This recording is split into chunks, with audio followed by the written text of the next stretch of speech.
Et salut copains, bienvenue sur ma chaîne YouTube Sudéo Plomberie. Aujourd'hui petite vidéo, toujours dans la série outillage. C'est pas un outil spécialement pour le plombier, mais par contre moi personnellement ça m'aide beaucoup. Bon, je t'explique. Je voulais un petit système pour pouvoir avoir de l'électricité dans mon camion. Jusque là, pas de problème. Donc j'ai cherché des solutions. Donc la première solution que j'avais trouvée, c'était une solution basique, on va dire, qu'on connaît quasiment tous, c'était le convertisseur 12-230. Donc en fait, c'est un appareil qui a plusieurs puissances et qui te permet d'avoir du 220 dans n'importe quel véhicule, d'accord? Donc cette solution-là, elle était plutôt pas mal. L'idée, c'était du coup de tirer deux câbles, donc un plus, un moins, parce que c'est là où j'ai la batterie principale du camion. Mais du coup, pour avoir une installation correcte, il fallait avoir avoir des composants en plus, dont une deuxième batterie, qu'on appelle une batterie à décharge lente, qui elle-même coûte une fortune. Ensuite, il fallait que je rajoute donc ces fameux câbles par rapport à la puissance que je demandais. Donc moi, je voulais utiliser plusieurs appareils, dont tu vois là un micro-ondes,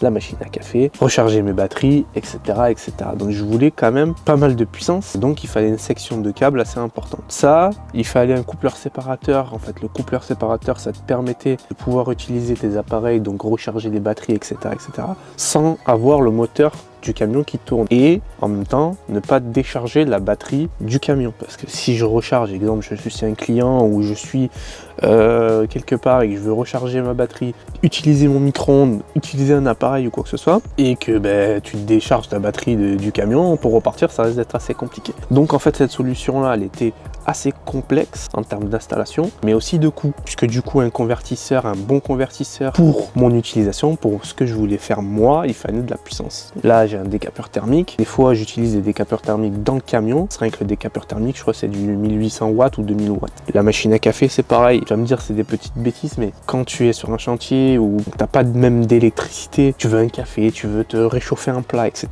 c'est assez compliqué. Qui dit convertisseur assez puissant, dit convertisseur assez cher. Donc tout ça, convertisseur, câblage, coupleur séparateur, deuxième batterie, etc., etc., ça montait énormément. Donc j'ai cherché une autre solution, et j'ai trouvé cette fameuse solution que je vais te montrer tout de suite. Alors, pour éviter les blabla inutiles, etc., etc., c'est moi qui ai contacté la marque, puisque j'en avais l'utilité. Maintenant, je te fais une vidéo, ça te plaît, tant mieux. Si ça te plaît pas, tu passes à autre chose, tu regardes une autre vidéo si ça t'intéresse pas, d'accord? Moi, je trouve que c'est intéressant puisque ça me convient moi, et je pense que ça peut convenir à plusieurs personnes. Donc, déjà dans un premier temps, oui, c'est cher. Comparé à ce que je voulais faire moi, il n'y avait pas une si grosse différence. Alors oui, on va me dire oui, tu as des convertisseurs à 100 balles, etc. Ouais, les convertisseurs à 100 balles déjà c'est du 1000 watts, et même si c'est marqué 3000 watts ou 4000 watts sur certains, c'est quasiment que du chinois, et à la fin ils te sortent pas du 3000, ils te sortent que du 1000 watts. Un bon convertisseur, etc., comme je t'ai dit, juste le convertisseur c'est entre 300 et 500 euros que le convertisseur, et encore je te parle en occasion. Donc l'appareil que je vais te montrer là, en soi, on va dire que c'est cher, mais par rapport à l'installation que je voulais faire, c'est pas si cher que ça. Donc voilà, c'était juste une petite parenthèse, parce que malheureusement sur les réseaux, on fait très vite le résumé sans savoir la suite. Bref, tu vas arrêter blabla, je vais te montrer ça de suite. Allez, c'est parti. Voilà le fameux appareil. Donc c'est la Bluetti AC200P. On a 2000 watts de puissance, 2000 Wh d'autonomie. Et voilà comment ça se présente. Alors, je vais te le bouger. Alors, premier point, on va dire, plus ou moins négatif, mais si c'est pas un point négatif, mais c'est un petit peu le poids quand même. Donc 27 kg bébé, voilà, c'est pas un truc que tu trimbales sur le dos pendant 3 heures, ok? Moi principalement ça reste dans le camion, je le prends de temps en temps sur les chantiers quand j'ai pas d'électricité. Donc en soi c'est une batterie portable, tout simplement. Donc ici on a la possibilité de recharger des appareils, téléphone, écouteurs, etc., tous les trucs sans fil qu'on peut recharger à induction ici. Et donc après tout se passe en fait sur la face avant, ici dans le camion. Elle est branchée ici, donc tout ça est fourni. Et ensuite j'ai mon petit câble ici que je viens raccorder sur le côté pour pouvoir charger ma batterie. Alors La prise 12 volts c'est bien, mais c'est pas ce qui va recharger le plus vite. Ce qui va recharger le plus vite, c'est de brancher sur secteur et comme ça t'es tranquille. Moi ce que je fais, c'est qu'une fois que j'arrive à un certain pourcentage de batterie, je l'enlève du camion le soir quand je rentre, je la charge et le lendemain matin je la reprends. Je recharge très vite et puis du coup le lendemain je repars avec une batterie pleine quoi. Donc ici tu as la possibilité de raccorder des panneaux solaires. Pareil sur leur site Bluetooth, tu peux aller prendre des panneaux solaires et recharger ta batterie directement depuis le camion. Tu le mets au-dessus du camion ou alors par terre, ça recharge ta batterie. Ensuite ici à droite on va avoir le courant alternatif et à gauche le courant continu, donc AC, DC, AC, DC, bref. Donc ce qu'on va faire, je vais l'allumer et je vais te montrer ça de suite. Bon, comme tu peux le voir, tu vois, hein, c'est pas juste pour la vidéo, elle est bien pourrie, elle a pris des coups, voilà. Donc ici, on a 46% de batterie. Ici, ça va être notre entrée, soit panneau solaire, soit véhicule. Et là, c'est adaptateur, donc secteur. Ici, la consommation en AC/DC. Donc là, pour le moment, on a 0. Je vais te le brancher et tu vas voir qu'ici, on va avoir la consommation en temps réel. Donc, je vais déjà te montrer avec un produit que j'utilise pas mal. Un petit outil que j'utilise pas mal. C'est le décapeur thermique. Alors, décapeur thermique, c'est un très bon produit. Le seul problème, c'est que ça pompe énormément. Et des fois, j'en ai besoin dans le camion, que je veux faire soit une emboîture, soit... Enfin, voilà. Je m'en sers un peu pour tout. Hop. Et quand j'ai pas d'électricité sur le chantier, parce que ça m'arrive, on va me dire ouais mais c'est impossible, machin, on a toujours de l'électricité. Et ben écoute, moi je fais quand même pas mal de dépannage, etc.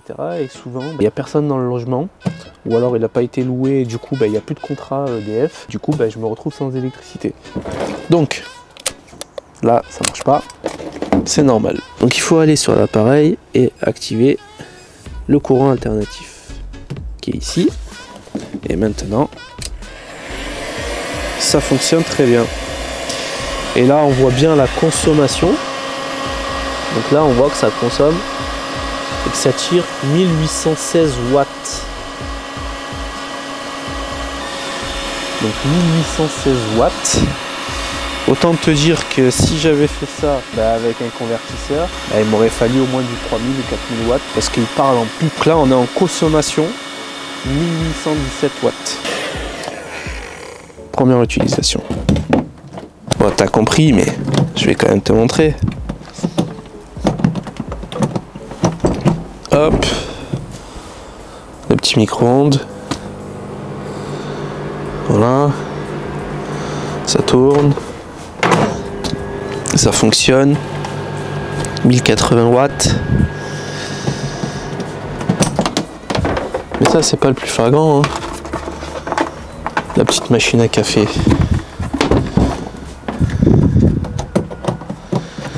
Hop.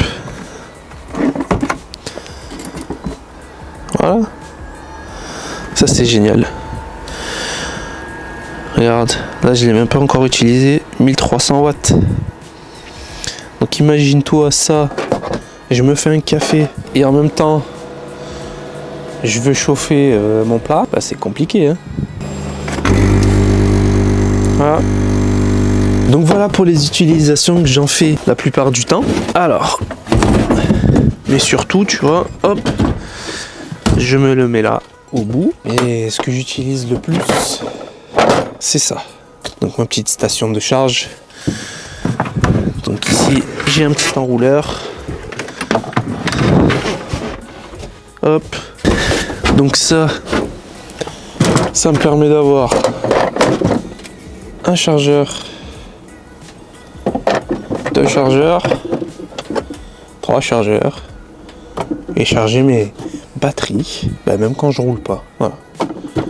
Ma petite station de charge, je la branche dessus là-bas et ça ça consomme que dalle, tu vois. Voilà. 230 watts. Pareil, tu vas me dire ouais mais du coup tu peux recharger chez le client ou autre machin. Pareil, si tu le sais pas, ben, je fais beaucoup de dépannage. Donc ça veut dire que j'utilise beaucoup mes appareils sur batterie. Et donc j'ai pas spécialement le temps chaque fois. Même, je vais aller plus loin. Je prends pas systématiquement mes chargeurs, puisque mes chargeurs sont dans la caisse que tu viens de voir là. Et dans mes pack-out, tu vois là, il n'y a aucun chargeur. Il n'y a que les machines. Ben, souvent quand je vais faire un dépannage, qu'il faut que je tire des tuyaux, machin, ben, je prends pas tous les pack-out. Soit je me fais un seul pack-out et je prends plusieurs machines, parce que sinon ça devient vite lourd, vite encombrant, et il faut que je fasse 10 voyages alors que je peux en faire 2, tu vois. Donc je prends pas tout systématiquement. Mais par contre, ça me permet du coup, dès que j'ai des batteries un peu faibles, de les mettre directement à charger dans mon camion. Et si j'ai une batterie qui est un peu faible ou quoi, que je me retrouve chez le client avec une batterie en rade, j'ai systématiquement des batteries de secours. Donc voilà, rien à voir avec la plomberie. Je conçois, sauf que moi, ben, ça me sert énormément. Je voulais te le montrer. Ça peut servir vraiment à plusieurs personnes. Donc ce genre de choses, c'est souvent utilisé dans les camping-cars, etc. pour les campeurs et tout. Ben, que ça soit un plombier comme moi, un électricien, un mécanicien qui fait de la mécanique à domicile, etc. qui veut recharger sa boulonneuse, etc. L'avantage, ben, c'est que tu peux le recharger très facilement. Tu peux le trimballer très facilement. Emballer très facilement. C'est vite dit, hein, 27 kg c'est quand même assez lourd, mais ce que je veux dire c'est que voilà, en camping, tu vas à la plage le soir avec tes potes, machin, tu peux sortir ça, un anniversaire, n'importe quoi, voilà, multitude de possibilités. Donc voilà copains, la vidéo est terminée, j'espère que la vidéo t'a plu. Comme d'habitude, n'hésite pas à me laisser un petit like, un petit commentaire, ça fait toujours plaisir. Allez, tchuss.